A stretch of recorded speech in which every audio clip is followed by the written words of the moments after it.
Assalamualaikum warahmatullahi wabarakatuh. Waalaikumsalam warahmatullahi wabarakatuh. Alhamdulillahirabbil alamin wa bihi nasta'in wa la ilaha illa waddin. Assalatu wassalamu ala asyrafil anbiya'i wal mursalin sayyidina wa maulana Muhammadin wa ala alihi wa sahbihi ajmain, amma ba'du. Jalan-jalan sambil makan itu tak baik dilakukan. Mohon hadap ke sini teman-teman, saya mau ceramah, mohon didengarkan. Hasbiyallahu, cukuplah Allah bagiku. La ilaha illa huwa, tiada Tuhan yang berhak disembah melainkan Dia. Ngalaihi tawakaltu, hanya kepadanya lah aku bertawakal. Rabbul Arsyil Azim, dialah pemilik arsy yang maha agung. Quran surat At-Taubah ayat 129.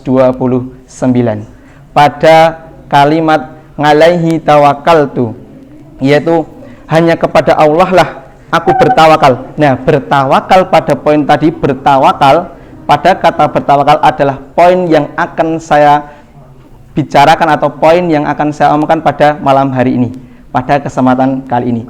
Apa sih bertawakal itu? Bertawakal adalah berserah diri kepada Allah. Nah, tetapi yang akan saya bahas bukan hanya penjabarannya, contoh misal macam-macam tawakal, tidak itu.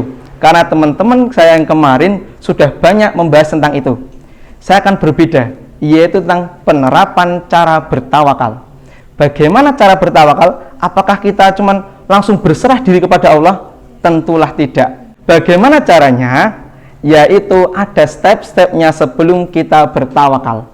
Yaitu kuncinya adalah, dan kunci ini akan bermanfaat ketika kita di dunia dan di akhirat. Kuncinya apa? Yaitu duit. Apa itu duit? Duit tentu ya, duit itu bukan uang sebenarnya. Wah, qadarullah saya nggak bawa uang nih. Duit itu bukan uang yang dimaksud. Duit adalah sebuah singkatan. Yang pertama yaitu D. Yang dilakukan Ruhan tadi sudah benar, berdoa. D-nya itu berdoa kepada Allah. Ya Allah, aku tuh udah lapar tadi jam 8 udah makan, tetapi jam 10 saya udah lapar lagi. Ya Allah, berikan aku rizki ya Allah. Nah, setelah berdoa apa? Jangan langsung bertawakal, yaitu apa itu usaha. Usahanya bagaimana? Usahanya Ruan turun mendekati tempatnya Mbak Pondok, Mbak Uli. Aku ngeleh Mbak Uli ya. Masih ada pesanan nasi boten, nah itu udah usaha. Tetapi Mbak Uli menjawab, yuk ngapura Mas Pondok ente. Nah, nggak apa-apa, yang penting kan sudah berusaha. Dilanjutkan setelah usaha gagal, walaupun kegagalan itu kan awal, itu merupakan awal. Setelah usaha yaitu apa itu ikhtiar. Setelah dari Mbak Pondok tadi, Ruhan kembali lagi melewati rumahnya Mbak Anis dan Mas Wadi, jangan langsung ke kamar, tetapi mengambil air wudhu, terus menuju ke musola, terus sholat 2 rakaat, namanya sholat duha, karena jam 10. Sholat duha tadi adalah bentuk dari ikhtiar. Baru tadi setelah sholat duha, baru doa lagi. Ya Allah, aku sudah berdoa kepadamu, aku sudah berusaha, ditambah lagi aku sudah berikhtiar. Sekarang aku bertawakal kepadamu ya Allah, engkau berikan aku nasi lagi nggak apa-apa. Kalau semisal aku ditakdirkan untuk lapar, apakah kamu tega ya Allah? Nah, seperti itu. Nah, tapi rezeki belum datang. Tapi Ruhani sudah bertawakal kepada Allah, berserah diri kepada Allah. Setelah sholat, naik dengan perasaan yang saya ngelah, ternyata harus ikhtiar barang. Ketika mau naik, tiba-tiba Mbak In datang. Mas Pondok, nah ini berita gembira nih. Ternyata Mbak In membawa 1 mangkok bakso. Wah, ditambah lagi di sini sayuran. Ditambah lagi di sini ada ayam boleh ya, atau nasi lah. Nah, seperti itu. Itu adalah cara bertawakal yang bagus. Kalau tadi semisal Ruhan itu hanya tidur saja, itu sudah bagus. Tapi ada yang lebih bagus lagi kalau udah menerapkan doa, usaha, ikhtiar, dan tawakal. Mungkin itu saja dari saya. Mbah Rupat ketibang jendela. Nah, kathah lepat nyuwun pangapura. Gemerci air di dalam kolam karena sudah berakhir. Saya tutup dengan salam. Wassalamualaikum warahmatullahi wabarakatuh.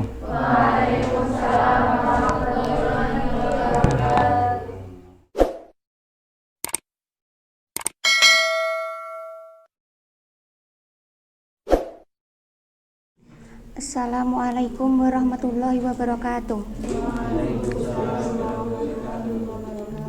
Bismillahirrahmanirrahim. Assalatu wassalamu ala asrofil anbiya'i wa mursalin Sayyidina wa maulana Muhammadin wa ala alihi wa sahbihi ajmain. Rabbi sahri sadari wa yassirli amri wahlul 'uqdatam min lisani yafqahu qawli. Amin amma ba'du. Pada kesempatan malam hari ini saya ingin menyampaikan sebuah kisah dari Syekh Al-Balqi.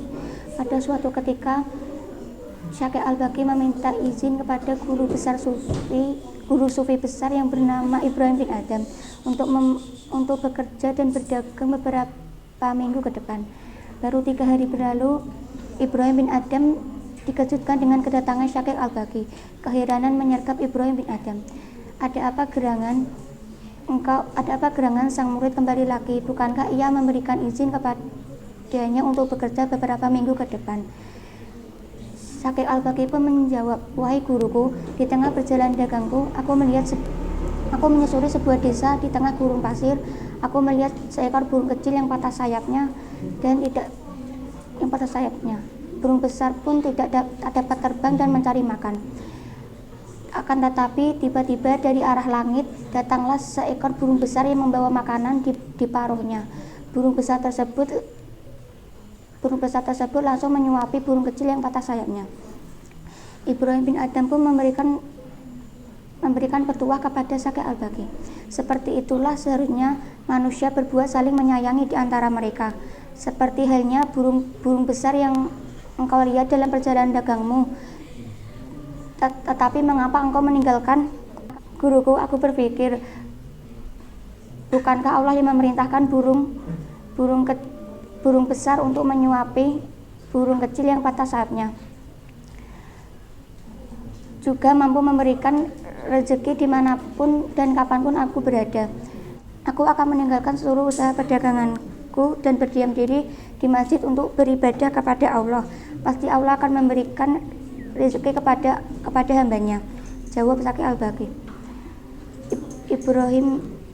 Ibrahim bin Adham pun memberikan nasihat. Apakah engkau mengira dengan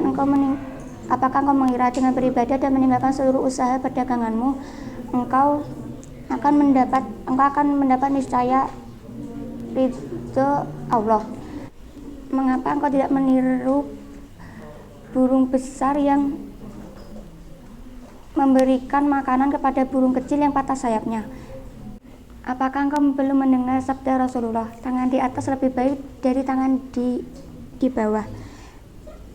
Dari kisah ini memberikan gambaran bahwa ulama sufi bukanlah ulama yang sekedar berpasrah diri kepada Allah, melainkan mereka semua adalah orang-orang yang bersungguh-sungguh dalam usaha mereka, seraya memasrahkan dirinya kepada Allah. Sekian yang dapat saya sampaikan, kurang lebihnya saya mohon maaf. Billahi taufiq wal hidayah. Wassalamualaikum warahmatullahi wabarakatuh. Waalaikumsalam warahmatullahi wabarakatuh.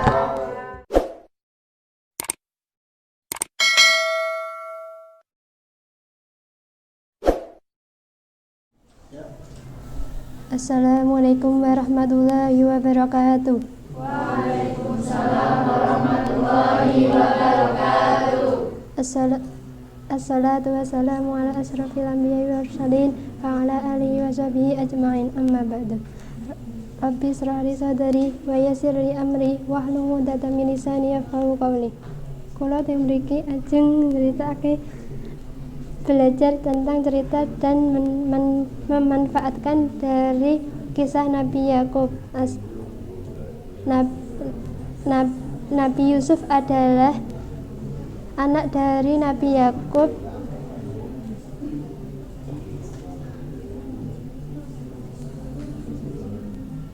Paranya tampan dan membuat saudara-saudaranya pada iri. Pada malam itu Nabi Yusuf bermimpi 11 bulan, bintang dan matahari sujud kepadanya. Nabi Yakub menceritakan tentang itu, bahwa Nabi Yakub akan menjadi orang besar dan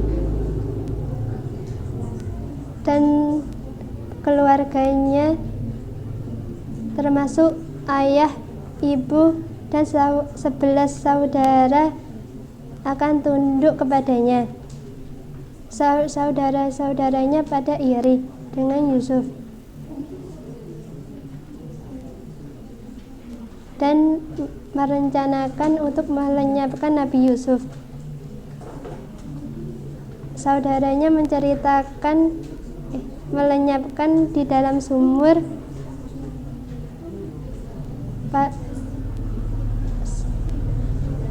Saudara-saudaranya pulang menceritakan kepada Nabi Yakub bahwa Nabi Yusuf dimakan serigala. Nabi Yakub menangis karena kehilangan anak kesayangannya.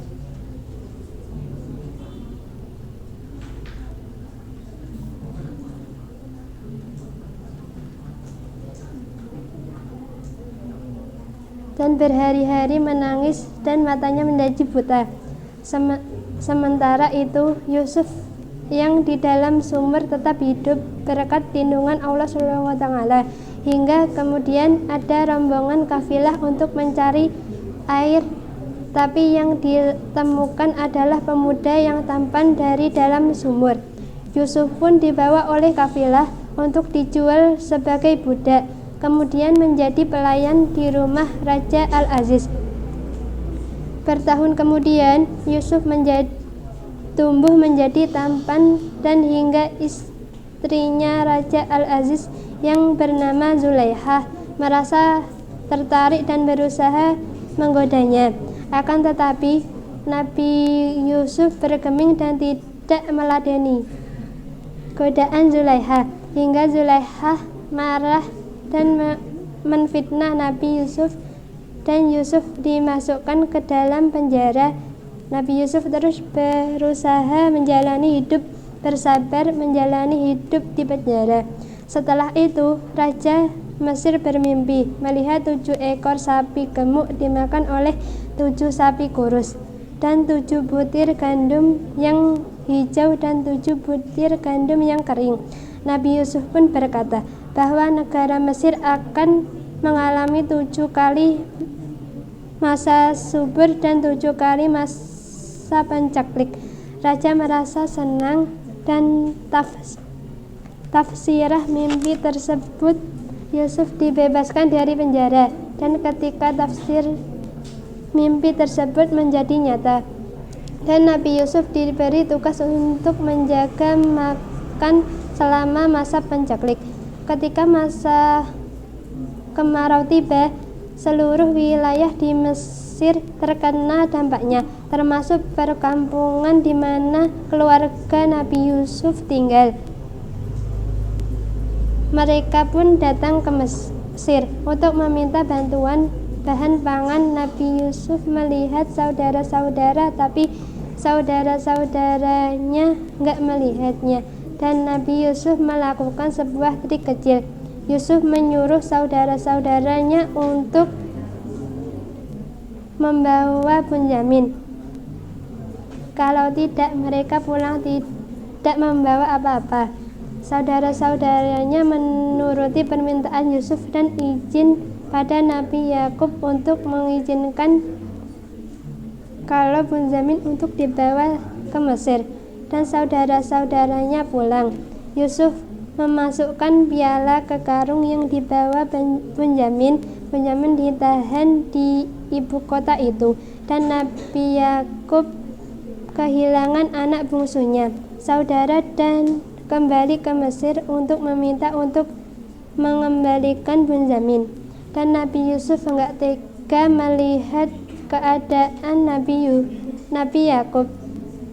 Mendengar hal tersebut, Nabi Yusuf menyuruh saudara-saudaranya untuk membawa Nabi Yakub ke ibu kota. Saat bertemu lagi dengan sang ayah, Yusuf tak mampu menahan diri. Dia mengatakan siapa dia sebenarnya, dan mengajak ayah serta saudara-saudara untuk tinggal di ibu kota. Mereka hidup dengan rukun dan bahagia bersama. Sekian dari saya. Bila ada salah atau kekurangan